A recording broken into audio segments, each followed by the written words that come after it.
Los bandidos de Río Frío. Parte 1.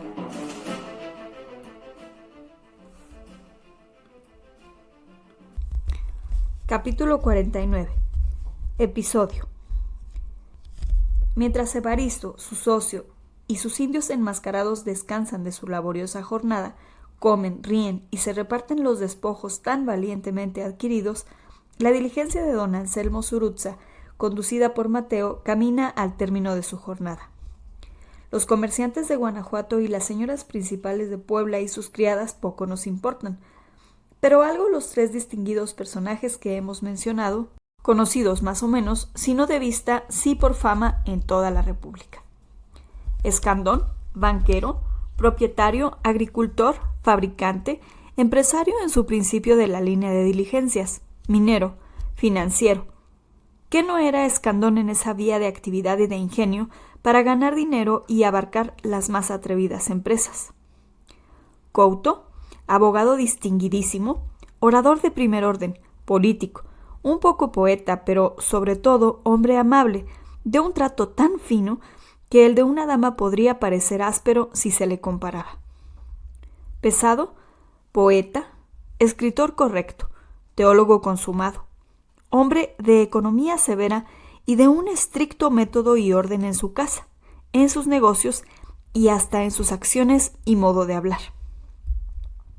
Como estos personajes notables no volverán a figurar en las siguientes escenas y cuadros de costumbres, o figurarán muy poco, no llevarán a mal nuestros lectores que los acompañemos hasta Puebla, y con ello conocerán más el carácter de cada uno, del cual habían dado muestras desde que fueron asaltados por Evaristo.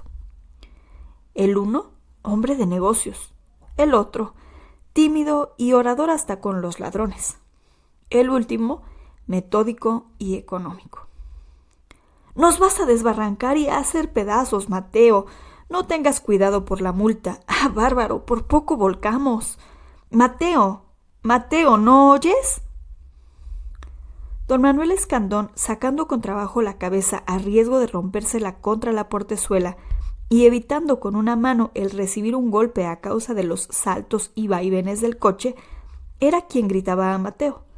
Pero Mateo no lo oía, o no lo quería oír, y continuaba su carrera vertiginosa por entre peñascos, piedras sueltas y agujeros profundos. Una goleta en medio del océano agitado era nada en comparación de aquel coche. Todo era bueno para hacer correr el tiro: latigazos, gritos, piedras que lanzaba el sota para que alcanzaran a las ancas de las dos guías que iban delante. Los pasajeros veían pasar con terror como fantasmas fugitivos los árboles del bosque, y cuando creían entrar en alguna calma, un nuevo salto golpeaba sus cabezas contra el techo o los estrujaba y revolvía unos con otros. Las señoras principales de Puebla se encomendaban a todos los santos del cielo y a cada brinco del carruaje exclamaban: «¡Jesús nos valga!» y gritaban del dolor que les causaban los tropezones de cabezas, brazos y piernas.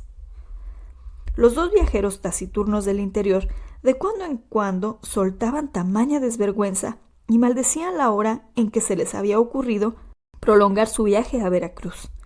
En el invierno siguiente harían las compras en México, pues el camino del interior en tiempos de secas era mucho mejor que el de Veracruz, con todo y los miles de pesos que percibía cada año la Junta de Peajes. Ladrones, que todo se lo aplican al pago de sus réditos y se contentan con mantener 4 peones en la olla y otros tantos en la bajada de Perote para cubrir las apariencias. «¡Mateo! ¡Mateo, nos vas a matar!», gritaban ya hasta las señoras de Puebla. Y Mateo seguía su carrera loca por aquellas subidas y bajadas de la montaña, pero eso sí, conduciendo su coche con la misma habilidad que un piloto lleva la nave por entre los escollos y rompientes de una costa desconocida. En un momento de tranquilidad relativa, don Bernardo dijo con voz agradable y lógica: «Me temía que esos indios, que están todavía en un estado salvaje, descargaran un palo sobre mi cabeza, pero no preveía que había otro más salvaje que ellos, que es este cochero a quien ustedes llaman Mateo. Solo a don Manuel se le ocurre venir el día en que Mateo hace el viaje. dijo Pesado. Es conocido por su brutalidad y atrevimiento. Las desgracias que ya se han sucedido deben atribuírselas a los cocheros y no a la Junta de Peajes, que harto hacen en ceder algo de sus réditos para mantener medio regular el camino. —¿Qué quiere usted, don Joaquín? —le contestó Escandón. Mateo es medio yanqui, y en cuanto a manejar, ni los mejores cocheros que traje de Estados Unidos cuando fundé la casa de diligencias manejan mejor que él.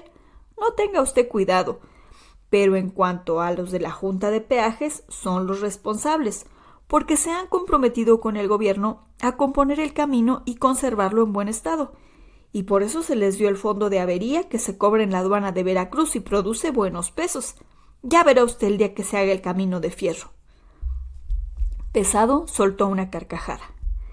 —Pero qué disparate, don Manuel. Ni todos los ingenieros del mundo son capaces de hacer un camino de fierro, ni todos los tesoros que encierra Londres bastarían para sufragar el gasto. Se necesitaría cortar montañas enteras, y no sé cómo, conociendo usted más que yo esta altísima sierra, puede imaginar que se pueda hacer, ni aun pintado, un camino de fierro. —¡Jesús nos ampare! —gritaron en coro las dos señoras ancianas y sus criadas, y esta exclamación fue acompañada por una andanada de los comerciantes de Guanajuato, que no abrían la boca sino para lanzar una maldición contra el gobierno, contra la Junta de Peajes, contra Mateo y contra ellos mismos por haber sido tan animales de emprender el viaje hasta Veracruz. La diligencia estuvo a punto de volcarse, tanto que el sota se desprendió del pescante y brincó al suelo con tal destreza que no se hizo daño y volvió a subir al mismo tiempo que Mateo, obligado a hacer una rápida evolución a sus mulas, restableció el equilibrio y los viajeros, que se creían en el suelo, respiraron y no pudieron menos que elogiar la habilidad del cochero. La discusión sobre caminos de fierro, peajes y cocheros siguió entre Pesado, Escandón y Couto, sin dejar de gritar de vez en cuando a Mateo. Pero éste les contestaba unas palabras en inglés que ni Escandón entendía. La salida de cada posta era cada vez más estrepitosa y las mulas, frescas y lozanas, partían como locas, saltando y emprendiendo una estampida, como si se hubiesen desbocado. Mateo, entusiasmado, en vez de contenerlas, las arreaba, y así, entre peligros, sustos y esperanzas de salvación, llegaron los viajeros a San Martín. Allí, entre tanto, las señoras de Puebla se procuraban en la casa de postas alguna infusión de hierbas para calmar el susto y se disponían el tiro de remuda. Escandón habló largamente en inglés con Mateo y dio cuenta a don Bernardo y a Pesado de que ya lo había hecho entrar a la orden y nada había que temer. Palabras perdidas. Se pegaron las mulas, subió Mateo al pescante y poco era lo que había pasado. Más veloz que en un camino de fierro, volaba la diligencia por el ancho y hermoso valle de San Martín, dejando atrás como en una visión los pueblos, las haciendas y los ranchos que están como salpicados a poca distancia del camino. 5 minutos después de la hora reglamentaria, entraba con estrépito el coche en el patio de la casa de diligencias de Puebla, donde, como de costumbre, había más de 50 personas esperando para saber noticias de México y recoger sus cartas y sus encargos. Ordeñana, que era el administrador, se presentó a recibir la valija. —¿Ninguna novedad? —le preguntó a Mateo. —Ninguna —le contestó el cochero—.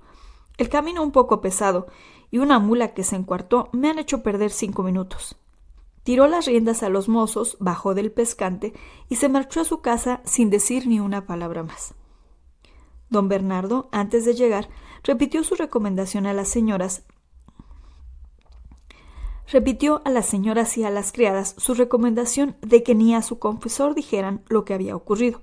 Así es que la concurrencia se disolvió satisfecha de que la diligencia, como de costumbre hacía meses, había llegado sin novedad. De Puebla a Veracruz había un paraje sombrío y de malísima fama, el Pinal de San Agustín, pero también hacía tiempo que nada se oía decir. Las señoras y criadas se marcharon a sus casas, y los pasajeros subieron a sus cuartos a quitarse el polvo y asearse un poco. No tardó en oírse el repique de la campana que anunciaba la hora de la comida. reuniéndose en el espacioso salón del comedor no solo los viajeros, sino muchos abonados a la buena cocina que disponía Ordeñana, y la conversación fue, naturalmente, relativa al camino. —¿Con que ninguna novedad, don Manuel? —preguntó el dependiente de la casa de Mújica, que comía allí. —Ninguna —contestó don Manuel—. El camino pésimo, intransitable. Se llega a Puebla y a Veracruz por milagro. Y no cesará esto hasta que tengamos un camino de fierro. La mayor parte de los que estaban en la mesa se rieron, como lo había hecho Pesado. Pero muy seguro, eso sí, segurísimo, continuó Escandón sin hacerles caso. Hemos encontrado recuas, gente de a pie y de a caballo, viajeros seguramente del interior montados en buenos caballos, pero ni asomos de ladrones.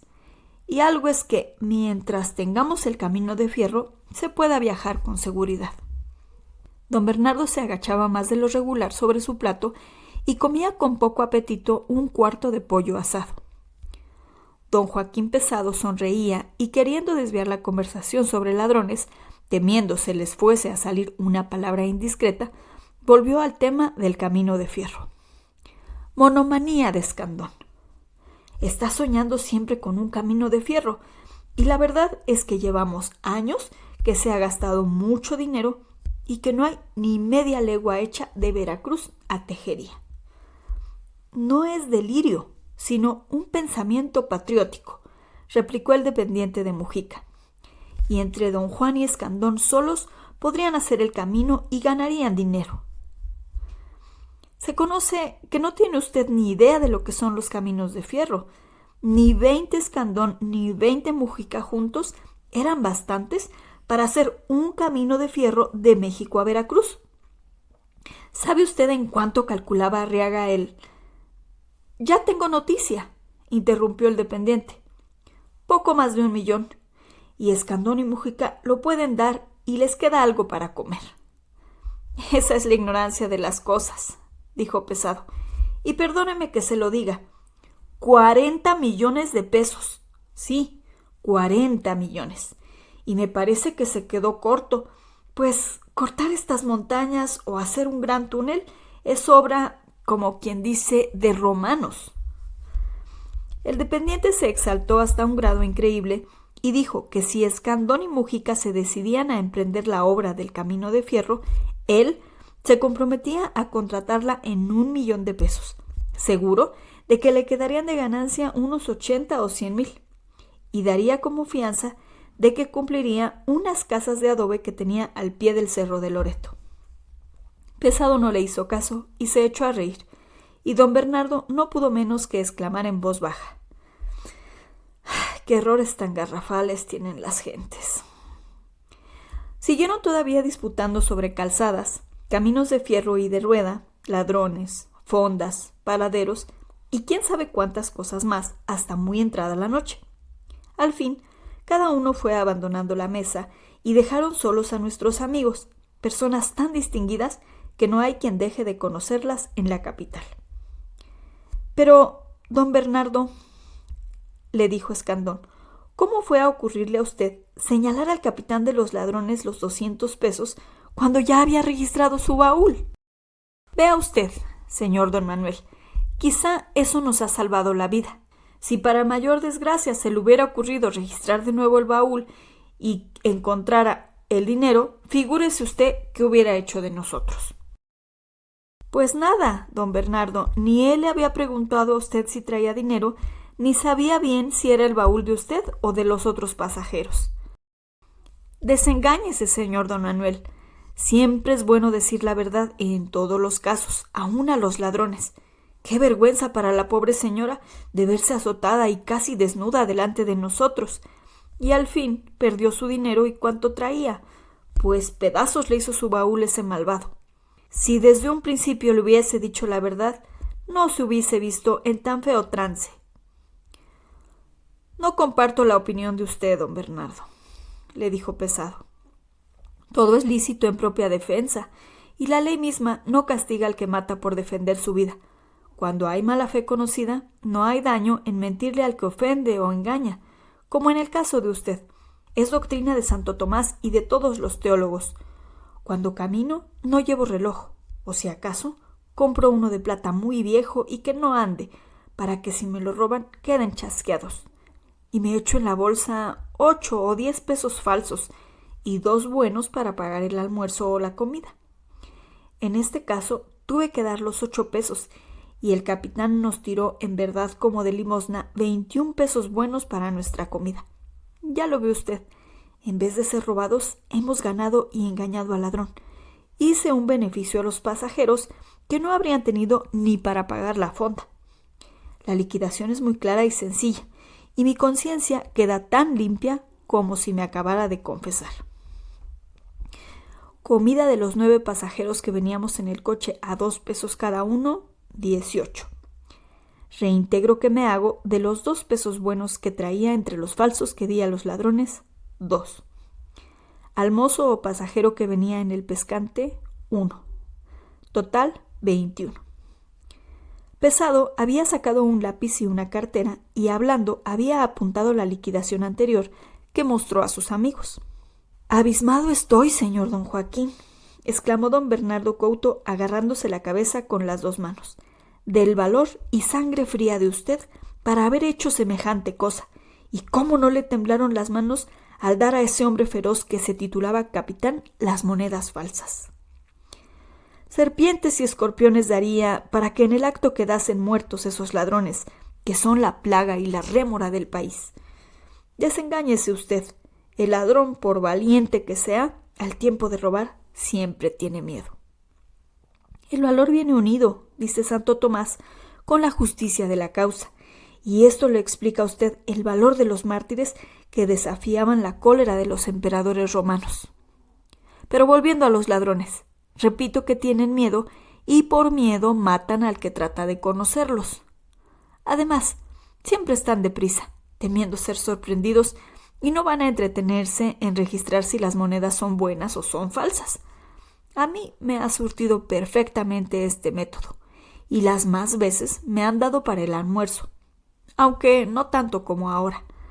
Este capitán, aunque brusco y ordinario como toda esa mala gente, fue generoso. Podía muy bien habernos dado un balazo en vez de los pesos. Don Joaquín dice muy bien. Todo en este mundo se reduce a negocio, y hasta la salvación eterna es un negocio. Y como que sí, y el más importante, interrumpió Pesado, y es necesario atesorar buenas obras en este mundo para encontrar la verdadera riqueza en el otro. San Jerónimo tiene un capítulo admirable sobre esta materia. Escandón se había levantado de su silla y dirigido al despacho o a su cuarto. A poco volvió con un pliego de papel blanco, un tintero y una pluma. Voy a hacer lo que don Joaquín, a liquidar mi negocio, pero es más largo, y de una vez haré el apunte para que Weiss, el tenedor de libros de la casa, lo asiente en el diario. Es de mucha reserva, y solo él sabrá que nos han robado. Por lo demás, ni a mis hermanos diré lo que nos ha pasado. Hasta ahora parece que todos hemos representado bien nuestro papel. Púsose a escribir y a hablar entre dientes mientras los 2 amigos estaban conformes en dar gracias a Dios de que, aparte del susto, de la humillación de ponerse boca abajo y de lo que Couto había perdido, habían escapado con vida y no había en el lance más que los azotes a la señora principal de Puebla, pero ninguna sangre derramada. Escandón acabó su apunte, lo leyó para sí entre dientes, hizo algunas correcciones y al fin lo presentó a don Joaquín Pesado para que lo leyera en voz más alta, pero no tanto que alguien que pasase pudiese escucharlo. El memorándum o apunte para el tenedor de libros decía así: Debe, 12 de diciembre. Manuel Escandón a bandidos de Río Frío. Valor de una valija inglesa comprada a W. Laird Bow Street, 10 libras esterlinas, 50 pesos. Ropa de uso y 2 pares de botines Lord Palmerston, libras 80, 400 pesos. Valor de un reloj repetición de minutos Dent, número 19.250, libras 200, 1,000 pesos. Leontina y sello, 20, 100 pesos. Por una onza de oro, 16 pesos. Total, 1,566 pesos. A ver, 12 de diciembre. Bandidos de Río Frío a ganancias y pérdidas. Valor del reloj de oro que escondí debajo de los asientos de la diligencia, 1,000 pesos. Leontina y sello, 100 pesos. Por una onza de oro que tenía en la bolsa y me la eché en un botín Lord Palmerston, 16 pesos. Comida que pagó Joaquín Pesado de Orizaba, 2 pesos. Saldo a favor de Manuel Escandón, 448 pesos. Total, 1,566 pesos. Memorándum para Weiss, Puebla, 12 de diciembre de 1800. Por más que usted se empeñe, dijo don Bernardo a Escandón, no me hará usted creer que, habiendo perdido enteramente su baúl, haya podido ganar 448 pesos. Pues los números no mienten, a no ser que me haya yo equivocado en la suma. Revísela usted, don Joaquín. Pesado sumó 2 veces el extracto de la cuenta que le pasó Escandón y se lo devolvió diciéndole: exacto, no tiene duda. ¿Lo ve usted, don Bernardo? Yo no entiendo mucho de partida doble, y ya Weiss arreglará el asiento como deba ser, pero lo que digo a usted es infalible. En la partida doble no cabe equivocación.